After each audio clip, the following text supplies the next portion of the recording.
Bueno, Barinas nos dio un gran ejemplo y una gran lección, donde organizaciones políticas que por algunas razones no nos habían apoyado el 21 de noviembre con la candidatura de la unidad, sí tomaron la decisión de acompañarnos el 9 de enero con la candidatura de Sergio Garrido, el Movimiento al Socialismo Más, Avanzada Progresista, Fuerza Vecinal, Unión y Progreso. Esas organizaciones políticas tomaron la decisión de apoyar la candidatura de Sergio Garrido. Bueno, todos vimos que en ese caso de Barinas hubo una candidatura distinta donde las organizaciones políticas que estaban judicializadas tomaron la decisión de apoyar una candidatura distinta. Sin embargo, nosotros lo hemos manifestado, lo que decía la mayoría, nosotros lo vamos a acatar y consideramos que tiene que darse la mayor amplitud posible en aras de lograr una verdadera unidad que garantice una victoria. Y en Barinas fue un caso excepcional, porque vimos en otros estados, por ejemplo en el estado Miranda, la falta de la unidad de la oposición. Sí, totalmente, totalmente. Y ojalá esos errores no se vuelvan a cometer, porque nosotros hoy no estamos para cometer errores. Nosotros hoy definitivamente tenemos que ser políticos y apartar a un lado a los politiqueros que nos han llevado a donde estamos hoy en día. ¿Cuál creen que ha sido el peor error que han cometido dentro de la plataforma unitaria, dentro de los partidos de la oposición? Mira, quizás uno de los errores que se han cometido es no terminarle de hablar con mucha sinceridad a nuestro pueblo. Porque, ojo, nosotros en algún momento podemos dejar de participar como un mecanismo de protesta. Hay gente que quizás nos cuestiona, bueno, pero ustedes abandonaron una ruta de participar. Nosotros en el 2020 no podíamos ir a unas elecciones de la Asamblea Nacional por muchísimas razones, y quizás la razón principal es que cómo tú ejerces el derecho al voto si no tienes una cédula de identidad. Nosotros no teníamos la tarjeta de Acción Democrática, la habían judicializado y no teníamos dónde votar, y en ese entonces no estaba tampoco la tarjeta de la unidad. Nosotros, por ejemplo, debemos decir... No lo consideran entonces un error, sino que sus razones de no participar estuvieron claro, justificadas. pero es que tú tienes que tener garantías para participar y tener una tarjeta donde votar. Si el PSV no tuviese su tarjeta, ¿dónde vota? Participa. Entonces sería un mecanismo de protesta de no participar. Nosotros no teníamos la tarjeta de Acción Democrática. Nosotros nos habíamos opuesto a la designación del Consejo Nacional Electoral, que no se hizo de acuerdo a lo que establece la Constitución, que tiene que haberse designado por la Asamblea Nacional con las 2/3 partes. Si en la primera sesión no se dan las 2/3 partes, bueno, se convoca una segunda sesión. Si en la segunda sesión no se logran las 2/3 partes, se convoca una tercera sesión. Si no se logran las 2/3 partes, se declara una omisión legislativa, se le remite al Tribunal Supremo de Justicia y la terna que uno le manda al TSJ son los que terminan designando a los nuevos rectores del Consejo Nacional Electoral. No se cumplió con ese mecanismo, se declaró un desacato y se mandó inmediatamente diciendo que había una omisión legislativa y que ellos son los que iban a designar el Consejo Nacional Electoral. Sí, eso era un agravante a la cual nosotros nos teníamos que oponer, porque además viola lo que establece la propia Constitución. Y ahora sí están esas condiciones dadas. Mira, hoy sí están. En noviembre nosotros participamos con un mínimo de condiciones. Por ejemplo, tenemos la tarjeta de la unidad, el Consejo Nacional Electoral fue designado por la Asamblea Nacional, y hay quienes cuestionan su participación y dicen que llegaron fue a dividir más la oposición. ¿Qué opina de esto? Mira, pero ahí están los resultados electorales. Yo lo que sí creo es que a lo mejor si hubo errores de parte y parte, es momento de enmendar los errores. Y yo lo decía, Barinas hubiese sido el mejor ejemplo de demostración de unidad donde todos hubiésemos apoyado al candidato que tenía la primera opción. Y no fue así. Pero sin embargo, nosotros no podemos ver por el retrovisor de la política. Nosotros tenemos que ver hacia el futuro, ver hacia adelante, porque Venezuela no aguanta más este desastre, Rosa. Mira, cuando uno, por ejemplo, escucha decir, es que todo se arregló, es que las cosas están bien, es que todo está en dólares, yo creo que ya basta engañar a la gente, Rosa. Mira, nuestros trabajadores siempre siguen siendo engañados, y sobre todo los empleados públicos. ¿Por qué te digo esto?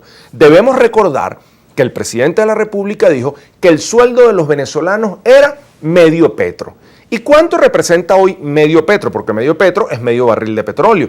Hoy en día el barril de petróleo está en un promedio de $100 por barril. Bueno, es $50 el medio petro. ¿Y cuánto es eso multiplicándolo a la tasa del dólar oficial, que está en 8.2? Más o menos 420, 430 bolívares. ¿Y cuánto ganan nuestros trabajadores? 130 bolívares. ¿Dónde está el anclaje al petro? Yo creo que ya basta de seguir engañando a nuestro pueblo y a nuestra gente. Ahora, hay mucha gente que dice, hay que dolarizar la economía. Si a mí me preguntan sobre el tema de la dolarización de la economía, yo creo que no se puede dolarizar la economía. ¿Por qué no se puede dolarizar la economía? Ahora me vas a explicar por qué al regreso de la pausa, porque tenemos que cumplir con un compromiso ahora mismo, pero si nos vamos a conversar sobre ese tema económico, ¿por qué no se puede dolarizar la economía? Y el tema del salario de los trabajadores venezolanos, uno de los grandes puntos por los que hoy claman millones de trabajadores en nuestro país, y es una de las causas además de la migración, lamentablemente. Nos vamos a una pausa. Ya regresamos con más argumentos, no se aparten, también voy a leer sus preguntitas en el tiempo que tengamos aquí posible. Seguimos en nuestra entrevista con Carlos Prosperi, dirigente nacional de Acción Democrática. Antes de irnos a la pausa, dejamos allí una pregunta. Usted nos hablaba por qué no se puede dolarizar ahora, que además ha sido uno de los planteamientos que han realizado otros sectores de nuestro país. ¿Por qué no avanzar con la dolarización? Mira, porque lamentablemente, Rosa, tú no puedes ser dependiente de una moneda de curso extranjero.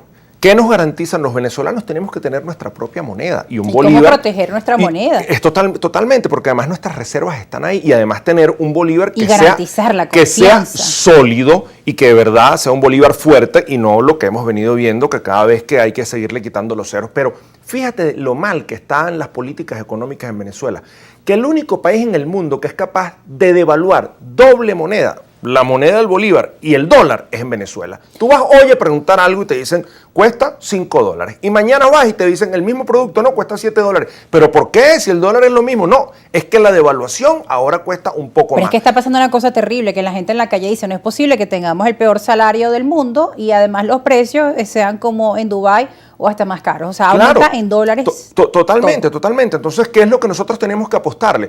A que los venezolanos puedan tener un salario digno. Y por eso lo decía Rosa, cuando nos fuimos en el corte anterior. Hoy el venezolano debería ganar alrededor de 420, 430 bolívares al mes. ¿Por qué? Bueno, porque el presidente de la República dijo que el salario estaba anclado al petro. Bueno, incluso lo constitucional es que sea el salario mínimo acorde a la canasta básica, que están unos $400 al mes. Total. Es lo constitucional. Total, pero no se cumple porque no está la tripartita, que es lo que nosotros hemos venido diciendo que se tiene que dar, que es que se siente el presidente, el empresario y los trabajadores, pero no se ha dado. Y hasta que no se discutan esos convenios, esos contratos colectivos que están vencidos, no vamos a poder avanzar. Ahora, ¿qué es la diferencia entre dolarizar o no la economía? Que lo que hay que anclar es el salario del venezolano, que le digan al venezolano, mira, si tu salario va a ser $200, bueno, se convierte a como esté en la tasa del Banco Central de Venezuela, y si son $200, por ejemplo, a 8.2, bueno, el venezolano tiene que ganar alrededor de 1.600, por ahí aproximadamente. Hoy en día, nosotros, lamentablemente, tenemos un salario que no le alcanza a nuestra gente para nada. Y lo más grave es que nuestros pensionados, nuestros jubilados, hoy en día son los que padecen todas estas cosas o estas malas políticas en torno al salario de Venezuela o los venezolanos. ¿Por qué? Bueno, porque ¿cuánto gana un jubilado? Yo soy hijo de padre y madre educadores jubilados y mis padres ganan 130 bolívares mensuales. ¿Cuánto representa eso hoy en día? $16. No les alcanza ni siquiera para comprar sus pastillas de la hipertensión. Ni los bonos sociales que nos denuncian que cada vez son menos, aquellos que les depositan a través del sistema Patria. Total. Entonces lo que se trata es que de una vez por todas el salario de los venezolanos no pueda seguir en descenso, que se pueda tener un salario sólido. No tenemos las divisas, pero sí hay los bolívares. Entonces que las conversiones se hagan de acuerdo al Banco Central de Venezuela, pero hay que garantizar nuestra moneda de curso legal, porque además es nuestra moneda legal en Venezuela, y acabar con el mito que Venezuela se ha acomodado, que todo está bien y que hoy todo es en dólares, porque los empleados públicos no ganan en dólares y nuestro pueblo lamentablemente termina padeciendo las malas políticas económicas que se han llevado adelante. Señor Prosperi, lamentablemente se nos acabó el tiempo. Agradecemos su participación en este espacio Argumentos y también a toda nuestra audiencia que ha estado allí muy atenta. Varios comentarios quedaron aquí pendientes. Hola Rosa, Acción Democrática pudo respaldar otro movimiento político, le dice J. Franco. David Inocente agradece la oportunidad de participación de todos los sectores del país en este espacio y dice y comenta que creen que entre todos se debe colaborar para la recuperación del país, tener el concepto de nación. Tenemos una gran crisis moral y de valores, pero tenemos que salir adelante si dejamos el sectarismo, le dicen por aquí David Inocente. Ya para irnos. Totalmente, Rosa. Yo creo que todos somos necesarios y tenemos que entender que vamos a ir a unas elecciones, que hay que organizarnos para esas elecciones, que hemos alertado de la posibilidad de que las elecciones puedan ser adelantadas. Ya vimos al presidente de la República hacer una mención. ¿Están preparados para eso? Hace unos días. Nosotros en Acción Democrática nos hemos organizado, hemos venido trabajando, vamos a ir a las primarias y tenemos que garantizar una unidad verdadera, sincera, hablarle con la verdad a nuestro pueblo, porque en el 2024 va a llegar un nuevo presidente que gobierne para todos por igual. Bueno, muchas gracias por estar con nosotros. Quedaron varias preguntas por aquí sobre la mesa, pero lamentablemente el tiempo se nos acabó. Agradecemos a ustedes por estar allí en sintonía con nosotros, nuestras etiquetas. Ahora más adelante les estaré respondiendo sus mensajes que nos han hecho llegar a nuestras cuentas en redes sociales. Nos vamos. Recuerden que nuestra emisión de Argumentos se repite a las 11 de la noche y mañana una nueva edición en vivo a las 5 de la tarde por la señal de Globovisión. Gracias, señor.